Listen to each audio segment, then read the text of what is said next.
Bien, jóvenes, ahora vamos a ver la práctica de punto de ebullición, la práctica número 3. Y aquí tenemos la cristalería e instrumentos que vamos a utilizar. Pues contamos con un termómetro para medir la temperatura, un matraz Erlenmeyer donde contendremos el líquido que vamos a medirle el punto de ebullición.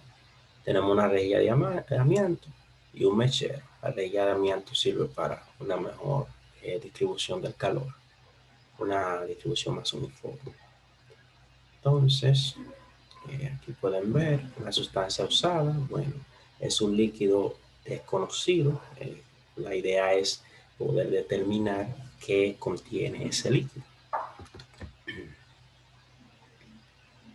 Entonces, recordar que la importancia del punto de ebullición es caracterizar o identificar líquidos y también utilizado como criterio de pureza, es decir, puede ser que sea un líquido específico que no dé su punto de ebullición experimental, no dé como su punto de ebullición eh, tabulado, debido a que contenga impurezas.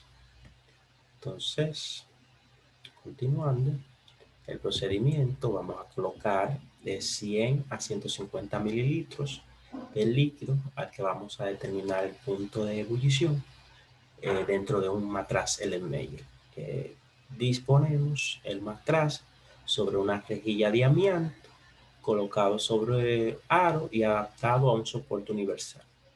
Observar que la temperatura del sistema aumenta de manera gradual. Es decir, a medida que iniciamos a calentar, usted debe observar que el termómetro empieza a medir un aumento de temperatura.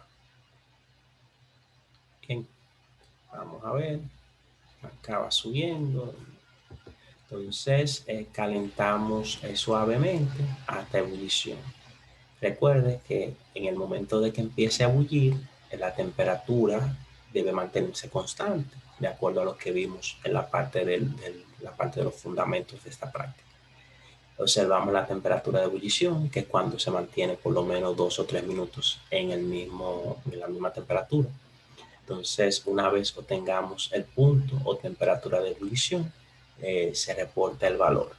Entonces, comparamos este valor obtenido con las tablas que contengan diferentes puntos de ebullición de líquidos e identificamos. En el caso de ustedes, en su manual tienen una tabla con el punto de ebullición de algunos líquidos. Como esta práctica la estamos haciendo virtual, pues usted va a tomar esta temperatura como 103 grados. Es decir, va a considerar que cuando la temperatura llegó a 103, se mantuvo constante. Y esa es la temperatura que va a tomar.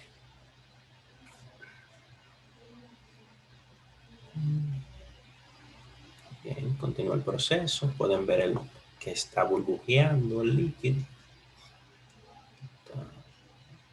Y la temperatura continúa subiendo. Bien.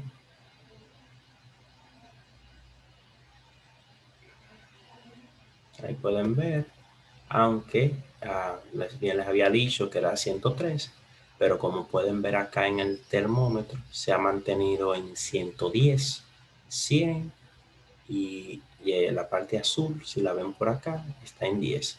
Sería, en vez de 103, van a tomar como temperatura 110.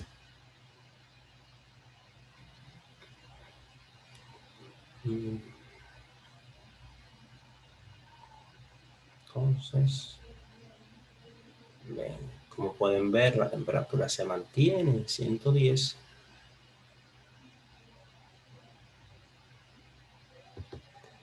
Bien, entonces hasta ahí el experimento. O sea, el experimento lo hicimos. Pueden ver que la temperatura estaba en 110 y duró en 110 unos minutos. Ahora vamos a plantearle algunos casos para que usted analice y pueda reportar esa información en su manual. En el caso 1, nos dicen que el punto de ebullición medido en un líquido cuyo frasco no tiene etiqueta, o sea, no sabemos qué líquido es de 102 grados Celsius. Entonces, con la ayuda de la tabla que aparece en la página 20 de su manual de prácticas de laboratorio, identifique de qué sustancia se trata. Te lo coloca en el reporte de la práctica. Caso 1, sustancia tal, temperatura tal, sustancia tal. Entonces, luego de eso tenemos un segundo caso. En este segundo caso, también se le pide analizar que usted tiene un frasco de líquido identificado como etanol. Bien, etanol. Y al medir la temperatura de ebullición, determinó que su valor es 75. Entonces, usted va a comparar el valor experimental, el valor práctico, con el valor tabulado, es decir, el valor que está en la tabla, que aparece en la página 20 de su manual, y va a tomar y va a haber una ligera diferencia. Entonces usted tiene que comentar cuál podría ser la razón de que ambas temperaturas no coincidan. Esto es lo que vamos a hacer en cuanto a el punto de ebullición.